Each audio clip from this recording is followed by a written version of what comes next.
Welcome back to Excel. This is a Mental Evolution podcast, and I'm your host, Dr. Seth Rose, where we talk all things mental performance, sports psychology, and performance excellence. So today we're diving into psychological well-being side of sport. So not really like the feel good, uh, are you happy or satisfied with your sport, but more so on the deeper level, such as are you growing within your sport? Are you thriving? What actually is contributing to optimal functioning within your sport? So, this episode is built off of some of the research that I did during my PhD program.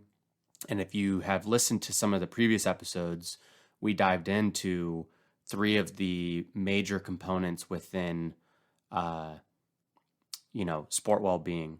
So we covered the subjective piece, the physical piece, and the social piece. All very important pieces of how an athlete feels in terms of their happiness, their enjoyment, their satisfaction, their connection with their teammates, etc. But now we're going to shift to what drives well-being at the identity level. What helps an athlete or performer grow, thrive, and stay connected to something that's meaningful within their sport? And that's where this large psychological well-being dimension comes into play. Now, specifically in the research that we were doing, we found four core drivers of psychological well-being within sport.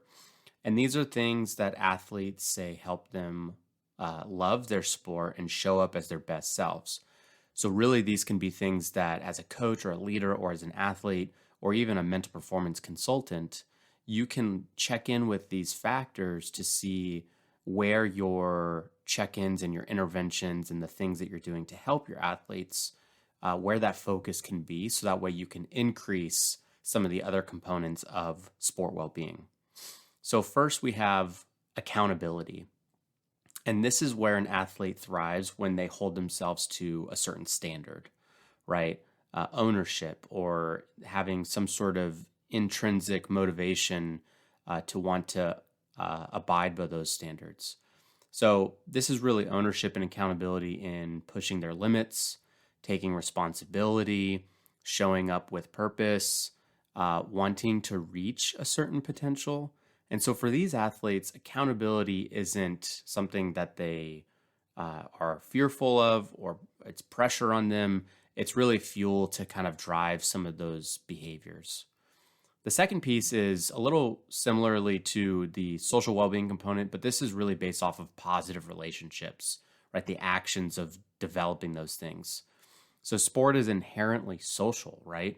And this dimension really captures things like meaningful friendships, trust, shared experiences, being there for one another, giving and receiving support, all things that are really surrounding this idea of like building relationship driven well-being and culture, right? It's like developing better athletes to be better leaders, and coaches can kind of serve as that like culture building piece to boost performance.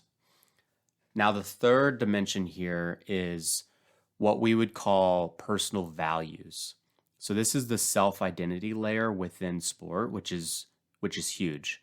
Um, so this is like when an athlete who loves their sport because it shapes who they can become, or that it teaches them certain lessons or life lessons. Maybe it's they love their sport because it clarifies who they are, right?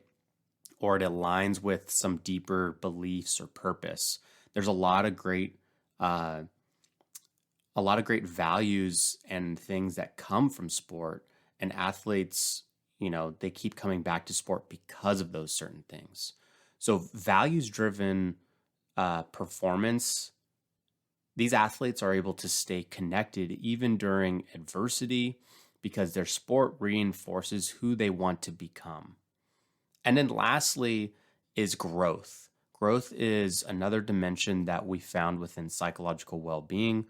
And this is centered around things like loving the challenge, mastering a certain skill or task, continuous learning and problem solving and improving their craft.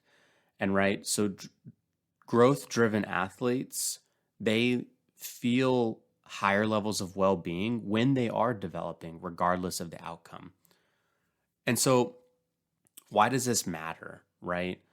Two key insights from this research is that psychological well being can predict sustainability over the long haul.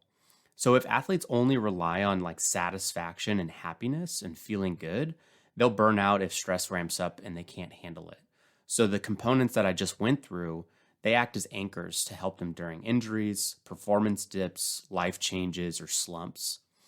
It also, this psychological well-being kind of umbrella gives you direction for that intervention, like I said earlier.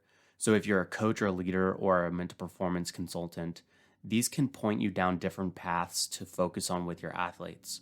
So if it's accountability, maybe you're looking at standards and identity work and routines.